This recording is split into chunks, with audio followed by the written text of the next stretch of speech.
السلام علیکم۔ یہ ویڈیو پوری دیکھیے گا، اوپر مت کر دیجیے گا ویڈیو کو، کیونکہ بہت سارے لوگ ہیں جب دیکھتے ہیں کہ دینی ویڈیو آ گئی ہے تو وہ فوراً سے اوپر کر دیتے ہیں ویڈیو کو اور اپنی ایکسٹرا جو اور ریلز ہیں وہ دیکھنا سٹارٹ کر دیتے ہیں۔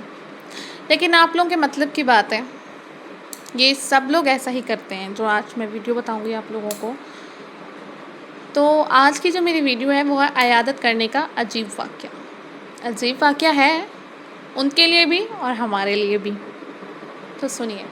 حضرت عبداللہ بن مبارک رضی اللہ تعالیٰ عنہ کا واقعہ لکھا ہوا ہے کہ جب آپ مرض وفات میں تھے، لوگ آپ کی عیادت کرنے کے لیے آنے لگے۔ عیادت کے بارے میں حضور اقدس صلی اللہ علیہ وسلم کی تعلیم یہ ہے کہ من عادہ منکم فلیخفف، یعنی جو شخص تم میں سے کسی بیمار کی عیادت کرنے جائے تو اس کو چاہیے کہ وہ ہلکی پھلکی عیادت کرے، بیمار کے پاس زیادہ دیر نہ بیٹھے، کیونکہ بعض اوقات مریض کو خلوت کی ضرورت ہوتی ہے اور لوگوں کی موجودگی میں وہ اپنا کام بے تکلفی سے انجام دے سکتا ہے۔ اس لیے مختصر عیادت کر کے چلے آؤ اور اس کی راحت پہنچاؤ، تکلیف مت پہنچاؤ۔ بہرحال حضرت عبداللہ بن مبارک رضی اللہ تعالیٰ عنہ بستر پر لیٹے ہوئے تھے۔ ایک صاحب عیادت کے لیے آ کر بیٹھ گئے اور ایسے جم کر بیٹھ گئے کہ اٹھنے کا نام ہی نہیں لیتے، اور بہت سے لوگ عیادت کر کے آتے رہے اور مختصر ملاقات کر کے جاتے رہے، مگر وہ صاحب بیٹھے رہے، نہ اٹھے۔ اب حضرت عبداللہ بن مبارک رحمۃ اللہ علیہ کے انتظار میں تھے کہ یہ صاحب چلے جائیں تو میں خلوت میں بے تکلفی سے اپنی ضروریات کے کچھ کام کر لوں، مگر خود سے اس کو چلے جانے کے لیے بھی کہنا مناسب نہیں سمجھتے تھے۔ جب کافی دیر گزر گئی اور وہ اللہ کا بندہ اٹھنے کا نام ہی نہیں لے رہا تھا تو حضرت عبداللہ بن مبارک رحمۃ اللہ علیہ نے ان صاحب سے فرمایا، یہ بیماری کی تکلیف تو اپنی جگہ پر ہے ہی، لیکن عیادت کرنے والوں نے علیحدہ پریشان کر رکھا ہے کہ عیادت کے لیے آتے اور پریشان کرتے ہیں۔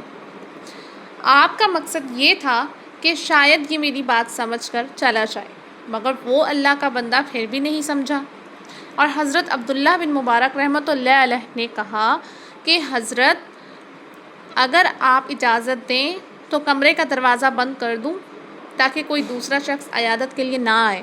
حضرت عبداللہ بن مبارک نے جواب دیا، ہاں بھائی بند کر دو، مگر اندر سے بند کرنے کی بجائے باہر سے جا کر بند کر دو۔ بہرحال بعض لوگ ایسے ہوتے ہیں جن کے ساتھ ایسا معاملہ بھی کرنا پڑتا ہے، اس کے بغیر کام نہیں چلتا، لیکن عام حالت میں حتی المکان یہ کوشش کی جائے کہ دوسرا آدمی یہ محسوس نہ کرے کہ مجھ سے اعتراض برتا جا رہا ہے۔ اللہ تعالیٰ اپنی رحمت سے ہم سب کو ان سنتوں پر عمل کرنے کی توفیق عطا فرمائے، آمین۔